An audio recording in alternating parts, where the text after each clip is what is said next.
ನಟ ಅಲ್ಲು ಅರ್ಜುನ್ ಬಂಧನ ಅದಾದ ಮೇಲೆ ಬಿಡುಗಡೆ.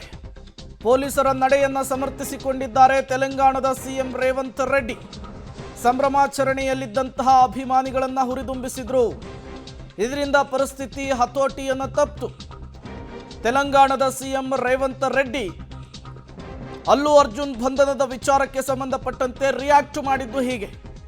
ಅವರ ಈ ಹೇಳಿಕೆ ಈಗ ಅಲ್ಲು ಅರ್ಜುನ್ ಫ್ಯಾನ್ಸ್ ಅನ್ನ ಕೆರಳಿಸ್ತಾ ಇರುವಂಥದ್ದು. ಸಂಭ್ರಮಾಚರಣೆಯಲ್ಲಿದ್ದಂತಹ ಅಭಿಮಾನಿಗಳನ್ನ ಅಲ್ಲು ಅರ್ಜುನ್ ಹುರಿದುಂಬಿಸಿದ್ರು ಅನ್ನುವಂತಹ ವಿಚಾರವನ್ನು ಕೂಡ ಪ್ರಸ್ತಾಪಿಸ್ತಾ ಇದ್ದಾರೆ.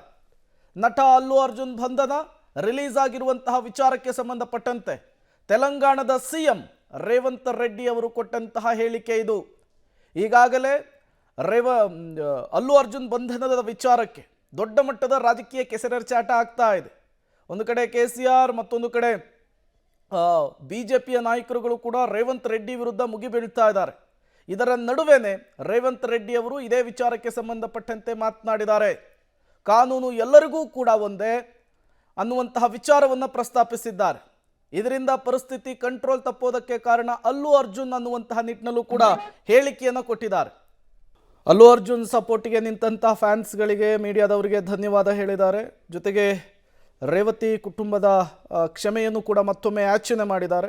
ಇದೊಂದು ಆಕಸ್ಮಿಕ ಘಟನೆ. ಇಲ್ಲಿಯವರೆಗೂ 20 ವರ್ಷದ ವೃತ್ತಿ ಜೀವನದಲ್ಲಿ 30ಕ್ಕೂ ಹೆಚ್ಚು ಬಾರಿ ಆ ಥಿಯೇಟರ್ಗೆ ಹೋಗಿದೆ. ಇಲ್ಲಿವರೆಗೂ ಆ ರೀತಿ ಅವಘಡ ಆಗಿರಲಿಲ್ಲ, ಈ ಬಾರಿ ಆಗಿದೆ, ಅದಕ್ಕೆ ನಾನು ಕ್ಷಮೆ ಕೋರ್ತೇನೆ ಅಂತ ಕೂಡ ಅಲ್ಲು ಅರ್ಜುನ್ ಅವರು ಹೇಳಿರುವಂಥದ್ದು. ಮತ್ತಷ್ಟು ಡೀಟೇಲ್ಸನ್ನು ಕೊಡ್ತಾರೆ ಶಬೀರ್, ದೂರವಾಣಿ ಸಂಪರ್ಕದಲ್ಲಿ ಜಾಯ್ನ್ ಆಗಿದ್ದಾರೆ. ಶಬೀರ್, ಒಂದು ಕಡೆ ಪ್ರೆಸ್ ಮೀಟನ್ನು ಮಾಡಿ ಅಲ್ಲು ಅರ್ಜುನ್ ಕುಟುಂಬಕ್ಕೆ ಸಾಂತ್ವನ ಹೇಳುವ ಕ್ಷಮೆಯಾಚನೆಯನ್ನು ಮಾಡ್ತಿದ್ದಾರೆ.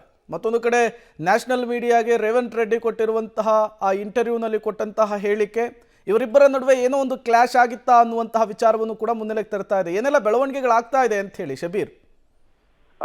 ಪ್ರೇಮ್, ಈಗ ಜೈಲಿನಿಂದ ಹೊರ ಬಂದಂತಹ ಅಲ್ಲು ಅರ್ಜುನ್ ಅವರು ಈಗ ಒಂದು ಪ್ರೆಸ್ ಮೀಟ್ ಅನ್ನ ಮಾಡಿರುವಂತದ್ದು. ಆ ಪ್ರೆಸ್ ಮೀಟ್ ಅಲ್ಲಿ ಅವರು ಕ್ಷಮೆಯನ್ನ ಯಾಚಿಸುವಂತ ಕೆಲಸವನ್ನ ಕೂಡ ಮಾಡಿದ್ದಾರೆ. ಮುಖ್ಯವಾಗಿ ಈ ರೀತಿಯಾದಂತಹ ಘಟನೆ ನನ್ನ ಫಿಲಂ ಕೆರಿಯರ್ ಅಲ್ಲಿ ಯಾವತ್ತೂ ಕೂಡ ಆಗಿರ್ಲಿಲ್ಲ. ಆ ಸಿನಿಮಾ ಮಂದಿರಕ್ಕೆ ನಾನು 30ಕ್ಕೂ ಹೆಚ್ಚು ಬಾರಿ ಹೋಗಿದ್ದೆ, ಆದ್ರೆ ಯಾವತ್ತೂ ಕೂಡ ಇಂತಹ ಘಟನೆ ಆಗಿರ್ಲಿಲ್ಲ. ಇದೊಂದು ಆಕಸ್ಮಿಕ ಘಟನೆ. ಅವರಿಗೆ ಕೊಡ್ಬೇಕಾದಂತ ಎಲ್ಲಾ ನೆರವನ್ನ ಕೂಡ ನಾವು ಕೊಡ್ತೇವೆ. ಇದೊಂದು ಆಕಸ್ಮಿಕ ಘಟನೆ ಆಗಿರೋದ್ರಿಂದ ಎಲ್ಲರೂ ಕೂಡ ಕ್ಷಮಿಸಬೇಕು ಅನ್ನುವಂತ ನಿಟ್ಟಿನಲ್ಲಿ ಅಲ್ಲು ಅರ್ಜುನ್ ಮನವಿಯನ್ನ ಮಾಡ್ಕೊಂಡಿದ್ದಾರೆ.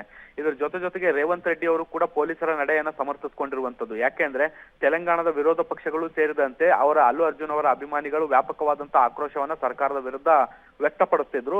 ಆದ್ರೆ ಪೊಲೀಸರ ನಡೆಯನ್ನ ಈಗ ರೇವಂತ್ ರೆಡ್ಡಿ ಅವರು ಸಮರ್ಥಿಸಿಕೊಂಡಿರುವಂತದ್ದು. ಪೊಲೀಸರು ಸರಿಯಾದ ತಮ್ಮ ಕೆಲಸವನ್ನ ತಾವು ಮಾಡಿದ್ದಾರೆ. ಯಾಕೆ ಅಂದ್ರೆ ಎಲ್ಲರೂ ಕೂಡ ಸಿನಿಮಾ ಸ್ಟಾರ್ ಬಗ್ಗೆ ಮಾತಾಡ್ತಿದ್ದೀರಿ, ಆದ್ರೆ ಸಾಮಾನ್ಯ ಬಡ ಕುಟುಂಬದ ಮಹಿಳೆಯೊಬ್ಳು ಸಾವನ್ನಪ್ಪಿರುವಂತದ್ದು, ಇದ್ರ ಬಗ್ಗೆ ಯಾರು ಕೂಡ ಚರ್ಚೆಯನ್ನ ಮಾಡ್ತಾ ಇಲ್ಲ. ಆಕೆಯ ಪತಿಗೂ ಕೂಡ ಗಾಯಗಳಾಗಿದ್ದಾವೆ. ಆಕೆಯ ಪುತ್ರ ಈಗ ಕೋಮಾದಲ್ಲಿರುವಂತದ್ದು. ಆತ ಕೋಮಾದಿಂದ ಹೊರ ಬಂದ ಬಳಿಕ ತಾಯಿಯನ್ನ ಕಳೆದುಕೊಂಡಿರುವ ವಿಷಯ ಕೂಡ ಗೊತ್ತಾಗಲಿದೆ.